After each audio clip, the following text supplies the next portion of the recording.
Welcome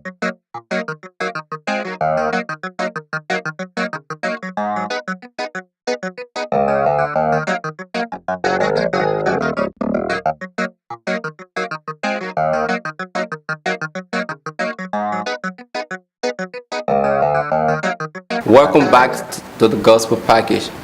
We've been talking to one of our brother, Finest, a sweet voice that you've been listening to out there.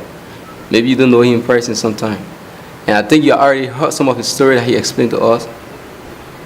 Some of the things they go through, where they came from, where they heading to. This is what the Gospel Package is about. It's a pleasure having you on this program to be frank. Thank you, sir. So a lot of people watching, and some of them don't really feel the pain. Some of them don't really know what you've been going through as an artist. So what are some of the obstacles as an artist you face from the earlier stage of your career? Actually, when I started this whole music thing, it has always been God and myself trying to work things out. And even when the first time I met Nsiah, at that time in Ghana, to record with Nsiah is a good, you have to pay some good money. Yeah, something very expensive. So I met with 5 studios at the time. At that time, all of them were like, Charlie, you are so good. Can't you do gospel music? And I kept telling them that I want to do secular music, and I was called to do secular music. Until this day, I went to a church to worship with them. It was my first time in the church. And when I actually, after service, while trying to leave, this pastor ran after me and tipped me on the shoulder and said, "You are so good, but there are certain things that you are doing, it's not right. You have to stop that." And let me say this, when you are carnal, you are carnal. I kept telling them that, telling the pastor, what is it that am I doing that is actually not right? But actually deep down in my heart, I knew that it was the kind of lifestyle I was involved with. But I was like, this guy knows something about me. Maybe he have seen me on 1 or 2 occasions. So he told me that I don't know you, but you have to desist from certain things that you are doing. And if you don't stop it, whatever becomes of you, you hold yourself responsible. So I went home. The next day, on Monday, I went to this producer who is Infectious Michael Snow Dennis. I have great respect for this guy. And actually, God used him. Because after the 5 studios kept telling me to do gospel music, and I never wanted to do gospel music, it was Infectious who God used actually to make me who I am today. So you meeting Infectious your first time walking up to the studio.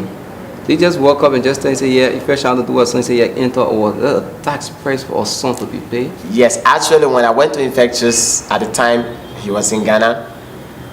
He said, the first thing he asked me, what's your name? I said, I call my name is Kenneth. I said, what do you want to do? I said, I want to do music. What kind of music? I said, secular music. He said, why you want to do secular music? You don't appear like one. So I laughed. I said, how secular musicians do appear? And he kept saying that you are not one of them. Why you want to do secular music? And I said to him, well, God has called me to do secular music. And he laughed. He said, do you have God's cell phone number? And I laughed. I said, well, if God didn't call me to do secular music, he was going to give me gospel music. And we talked lengthily. He told me that if you don't do gospel music, I won't record you. So I was like, after 5 studios have turned me down, this is another studio that is my last. If this one turned me down now, then I don't know what to do. So he told me that, Kenneth, you are good. I like the texture of your voice, but I want you to go to gospel music. And if you don't do gospel music, I won't record you. So I left the studio disappointed. I actually went to the studio to pay money, and that's the good thing about it. God actually used him, because where in the world would someone give you money to render services for them, and you don't hold the money and you try to dictate to them, telling them what you want them to do? So after Efficient like tell you what to do, was a 6 studio now? Yeah. Telling you what to do. Yeah. So when did you really like record your first song? Was it in Ghana or in Liberia? It was in Ghana at the time. And what's the title of the song? My first song was Lord Have Mercy, by 2000. It was recorded between 2005 and 2006. At the time it was recorded. And when I left Infectious, I went back to him. I told him, I said, well, I've decided to do gospel music. But I didn't tell him the things I have passed through over the years, over the time, from pastors coming to me telling me that the kind of life I'm living is not good, it's not representing God. And I didn't tell him all of those things. I just decided that, well, I'm going to tell him that I'm going to do gospel music. So I went to him, I told him, as Infectious, I'm here, but I would do gospel music. He said, Kenneth, you want me to record you so that in the future you will go back to secular music? I said, well, if I will go back to secular music, it's only gone now, but I'm willing to do gospel music. And at the time, he recorded my first gospel. And it actually did well in Ghana, because I saw myself at many events ministering the song. So later on, I came back to Liberia with the song. So when you came to Liberia, what are some of the difference between you being Ghana as a gospel artist and you being Liberia as a gospel artist? To be frank with you, outside Liberia, when you have talents, your talents are marketable. Well, in Liberia, it's like you have. In Liberia, it's a different thing in the sense that people who see talents don't value talents. Like when I was in Ghana, I had a couple of people coming to me to sign me as an artist. And the only frustrating part of it is that those people were Ghanaians, and the thing was, you must naturalize. Yeah. So you must probably be part of the country first, be a citizen first, so I can help you. Yes, you must naturalize. And I kept, whenever they come to me, I will consult my guardians, and my uncle will aunties will tell me brother, you can do this. This is your Liberia, is your country. After you spend 30 years outside, you will one day have to go back to your country. So Minister, let look at this way. You live in Ghana and coming to Liberia, try to establish in the industry in Liberia now. Yeah. What are some of the obstacles you're facing from the beginning? Like you just coming from Ghana, just entering, trying to adapt to the system, being a gospel artist. Yes, actually, when I came back to Liberia, there were too many, and there still is anyway. The kind of music I was doing and the kind of music I'm still doing. Normally in Liberia, the people listen to what you call the praise songs, high praise songs. And my background, even when I was doing secular music back then, I normally listen to country western songs, what you call blues. Now in Liberia, when I came, there were places I was invited to go and minister, and it would be like, why are you ministering people walking out of the hall? And at times those same people walk in your face and tell you, the song that you are doing, you have to change the style of music. In Liberia, we don't like this style of music, we love this style of music. And I would be like, but this is me, this is my life, I can change it. And by the grace of God, over the years, God has actually been blessing the songs, because I have prayed a lot over the songs that when it come out, and when people listen to the song nowadays, it's like, wow. So Minister, people walk into your face from the beginning telling you, this song cannot be sold here, this song cannot be marketed here. So how how you manage to overcome some of those stress, some of those words that were used, from others to put a discouragement, you still make it. At least now people can listen to the song and probably might. Yeah. So what are some of the strategies at that time that you? Well, it was just God, and I kept the motivation. I want to say big thanks to everyone. I will not name names here. Even if I would name names, I would name few because they actually encouraged me. I want to say big thanks to my mother. I call her my mother, my manager, my sponsor at the time, who was Mother Heidi Sharper P. She actually encouraged me into the process. And even when I was in Liberia, I kept calling back Ghana, talking to Infectious. He would tell me, like, Kenneth, keep the focus. Your style of music is good. And people who actually know music, who understand the value of sound music, they'll be like, Kenneth, this is good, don't quit. Those people actually kept me focused. So since you came to Liberia, have you been able to probably come up with an album? Yes, I've come up with a couple of songs. Album. Album. I got an album It's not that out is yet. titled. No, it's out.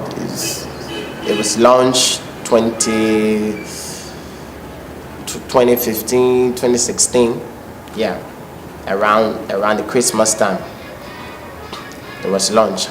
So since you launched your album, what have been the response from fans and probably your people that are following you? How have been the response? Actually, it is just because I came back to Liberia 2007, and I had to, like, from 2007 to 2009. It was my struggle days, in the sense that people were like, "What kind of music you doing? We wouldn't like it," but I didn't give up. It was 2009. Was it 2009? Yeah, 2009 that one of the awards, the Liberian Association of Gospel Musical Artists in Liberia, LACMA, had, and I was able to walk away with an award, Best Single Song of the Year, and it was the album. It was the song "Lord Have Mercy." So since then, I kept the courage, and I also want to say big thanks to my friend and brother, Minister Nsiah T. Mason, because we've been together for years. We started this thing. I can tell you, the first day Nsiah and I ministered on the same stage, we were ministering, people were leaving the hall. And when the people left the hall, we were like, "Who are you, brother?" We introduced ourselves and we shook hands and we take one another on the shoulder that continue this. All right, let's say this way, we're running out of time right now. So I want you to probably, like, somebody's listening, and maybe everything you've been saying is like everything is on the silver platform, moving up. I know there are some obstacles that you've been going through as a single artist. Yeah.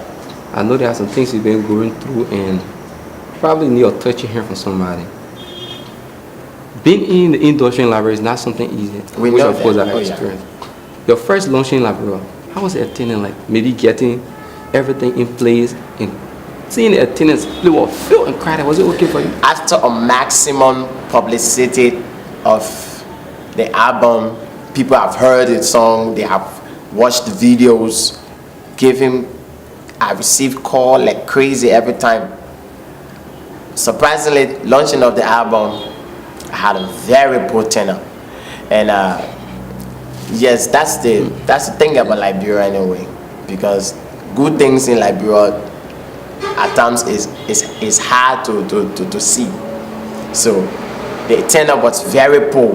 After we credited some money to, like, put into the program, we didn't get this money back.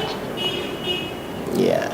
So you be an artist, credit and do every other thing to get the program in place. And after the program, whatsoever you put into the program, you cannot raise it up. How was it like? Did you overcome that stress? You know, like investing 100,000 and then getting like $5 back. And let me say, God has always been faithful, because do you know what it means to be maybe a hit artist in the country? You are a hit artist, you produce great songs. Like now, I tell people people meet me in the street every time like, Kenneth, you are one of our best, you are good, you are this. And I would just smile. I say, God, is this all we receive in this country? You are best, you are good, your songs are inspiring. And there is no one to come up to manage you. There is no one that will come up to say, okay, your next project, I will help to sponsor you. The next project, I will be responsible for this. We minister songs to people, they get blessed, they get healed, they get delivered. Like one time, there's Lord have mercy, when I released that song, there's a guy who called me and said he was into like drugs, almost like someone who smokes. He said for every time he listens to the song is like it make him feel sad. He regrets his life, the wrong things that he's been doing over the years. He told me that from the day I listened to your song, my life had quitted from those things I was doing. And I said, glory to God. But no one come to help us. There is no problem avenue for somebody. There is no management team. There is no sponsorship. There is no marketer. We are the artists. We are the manager. God is everything. So, Minister, looking at what you started from at that time, and where you are presently, what you expect yourself to be in the next 5 years to come? Well, I want to lay a foundation, because not only for me, like for me, the sufferings we have gone through as musicians in Liberia, I don't want for the next generation to suffer. So if I'm opportune, if I'm blessed to have a management team, I will actually want to invest into the upcoming artists so that they won't suffer. Okay, before I take a closing statement, what is the relationship between the Liberian gospel artists in the industry? Just 1 minute. What's the relationship? My relationship with my colleagues? Yeah, the relationship with you and the relationship with other gospel artists. Well, from 2007 up to present, I've helped artists, I've written songs, I have produced some of their work, I have directed their works, and it's good. Have there be unity? Yes. Are you guys ready to go together? You know what? Like for me, my relationship with the rest of the artists, both gospel artists and secular artists in this country, we have a very strong relationship. We meet, we talk. Somebody's watching this program right now and looking at everything you explain and thinking how to make it. What is your word to somebody watching this program? You're motivating them or encouraging that they can make it to as a startup? Well, I want to say to whosoever that will listen to this or that is listening right now, whatever you want to do, you must be the first person to encourage yourself, because if you don't encourage yourself, you won't succeed. And at times, the environment plays a major role in the life of you, the artist, or you, the underground person that want to succeed. Because normally I tell people, if you want to succeed and you stay with 90% of the people who you don't see their life moving forward, definitely your life will move forward. Yeah. So I want to say they should keep focused, press on, get to the right people. Get to the right people, sit with someone that you can express your dreams and your desires and hear their response. If they encourage you, stick to that one person. All right. It was nice having you on this program today. Thank you, Emmanuel. Thank you for honoring the invitation and coming for being my studio guest today. Yeah, thank you. I also want to say thanks to the management of Light TV. Thanks to the family. You guys are actually doing well for we the gospel artists and entertainment as a whole in Liberia. You people are really helping us. Yeah. Thank you again for coming. Thank you, sir. Thanks for watching this The Gospel Package. I want to say a big thank you to the entire Light TV family. A big thank you to my cameraman, editor, and the producer of The Gospel Package. In case of sponsorship or advertisement, you can contact the number on the screen. I'm your presenter for this program, Emmanuel Hoff. It was nice being with me on this program today. Catch you the same time for another segment of The Gospel Package.